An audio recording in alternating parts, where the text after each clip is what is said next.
اشفاق احمد کہتے ہیں کہ نیا نیا دین پڑھنا شروع کیا تھا، نمازیں وقت پر ادا ہونے لگیں، اذکار، نوافل، تلاوت قرآن، میوزک کی جگہ دینی لیکچرز، پردہ، ایک کے بعد ایک تبدیلی۔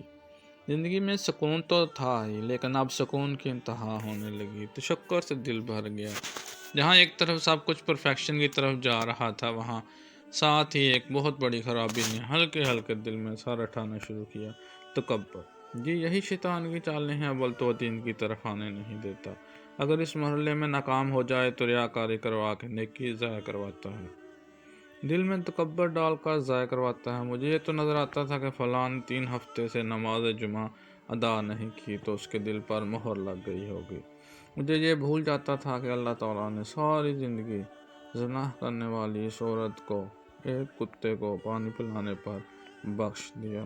مجھے یہ تو دکھائی دیتا تھا کہ فلاں لڑکی نے پردہ نہیں کیا۔ مجھے یہ بھول جاتا تھا کہ رائی جتنا تکبر مجھے کہیں جہنم میں نہ گرا دے۔ مجھے یہ تذکرہ کرنا تو یاد رہتا تھا کہ فلاں نے داڑھی رکھ لی اور نماز ادا نہیں کی۔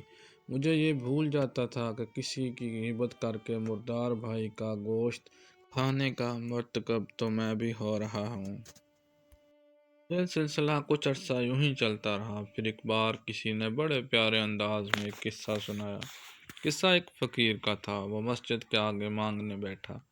نمازی باہر نکلے تو انہیں اپنی نمازوں پر بڑا زحم تھا، فقیر کو ڈانٹ کر بھگا دیا۔ وہاں سے اٹھ کر فقیر مندر گیا، پجاری باہر آئے تو اس کے ساتھ وہی سلوک یہاں بھی ہوا۔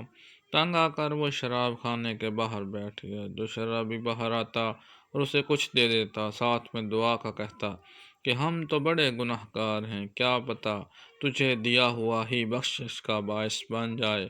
مجھے سمجھ آ گئی تھی کہ گناہ کر کے شرمندہ ہونا نیکی کر کے تکبر کرنے سے بہتر ہے۔ یہ قصہ میرے لیے ٹرننگ پوائنٹ ثابت ہوا۔ ہم سب کو اپنے آپ کا جائزہ لینے کی شدید ضرورت ہے۔ ضرور امر بالمعروف اور نہی عن المنکر کریں، لیکن ججمنٹ کا کام رب کے لیے چھوڑ دیں۔ نیکی کا کام دل میں امت کا درد اور محبت لے کر کرنے سے ہوگا، اپنے آپ کو باقیوں سے برتر سمجھ کر نہیں۔ کانٹے بچھا کر پھولوں کی توقع کیسے کی جا سکتی ہے؟